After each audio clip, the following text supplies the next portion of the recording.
Now, for more on this, we have Giorgio Cafiero with us, the founder and CEO of Gulf State Analytics, a consultancy focused on geopolitical risk in the Middle East. Very good to have you here on the program, sir.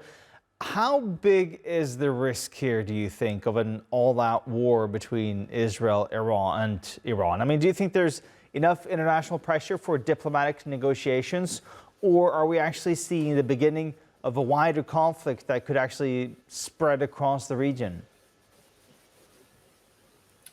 Well, thank you for having me on tonight. It's good to be your guest. I have to say that I do not think that these European efforts to engage Iran diplomatically have much of a shot at really de-escalating this crisis. I think what really matters most are the decisions made by the Trump administration. In the event that the U.S. gets involved more overtly, there are very, very valid concerns to have about this becoming much more of a regional and perhaps global conflict.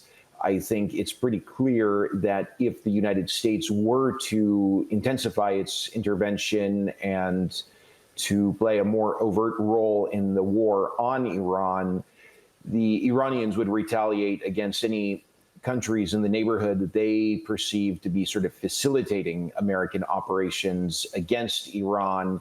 That would naturally sort of expand the scope of the conflict quite a bit. And then we have to also consider the possibility of the Iranians closing down the Strait of Hormuz, which would certainly internationalize the conflict significantly.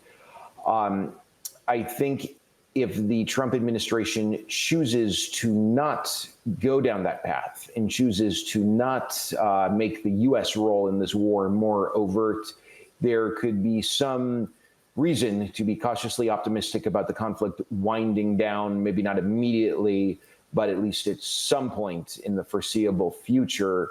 But I stress once again, I think really what matters the most right here is how the Trump administration decides to proceed.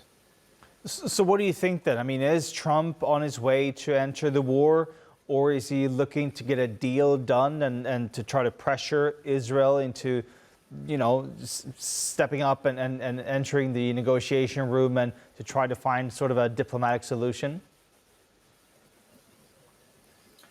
It's always difficult and probably foolish to try to predict what an unpredictable president like Donald Trump is going to do next. But what we can certainly say is that there's pressure on him domestically here in the U.S. to not bring the United States into this war in such a direct and overt manner.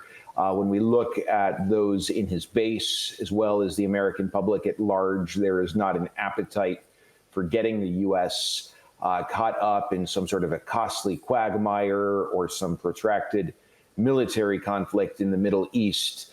The wars that the U.S. got involved in Iraq and Afghanistan earlier on in this century have had a huge impact on the way the American public looks at the idea of protracted conflicts in the Middle East that cost the U.S. a lot in terms of blood and treasure.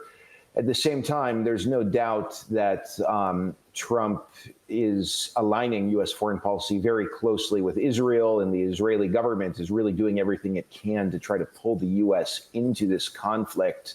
How Trump proceeds, very difficult to predict, but I, as someone who does not want to see the U.S. take on such an overt role in this war and who would like to see this conflict de-escalate, I think we can be optimistic about the fact that there is quite a bit of pressure on Trump domestically, and hopefully that will have a positive result, that will lead to a positive result. We can hope, but nothing's guaranteed right now.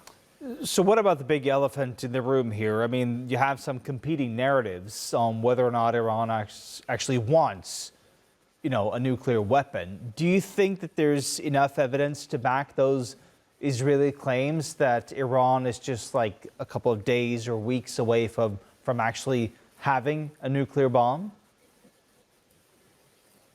Well, to be clear, I think it was in 1992 when those claims began. This is something the Israelis have been saying nonstop for decades. I think the irony here is that as a consequence of Israel's barbaric attacks on Iran that began on June 13th, when the Iranians were engaged in negotiations with the U.S.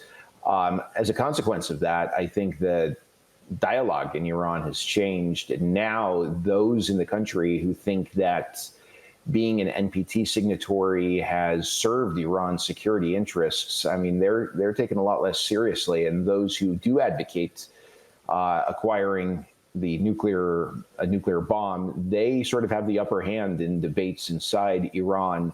So I'm not saying it's inevitable that Iran will go down that path, but as a consequence of everything that's happened over the past 8 days, I think it's a lot more likely that Iran will rush to develop a nuclear bomb. All right. Giorgio Cafiero, the founder and CEO of Gulf State Analytics. Thank you so much, sir, for taking the time to talk to us. Good to be with you.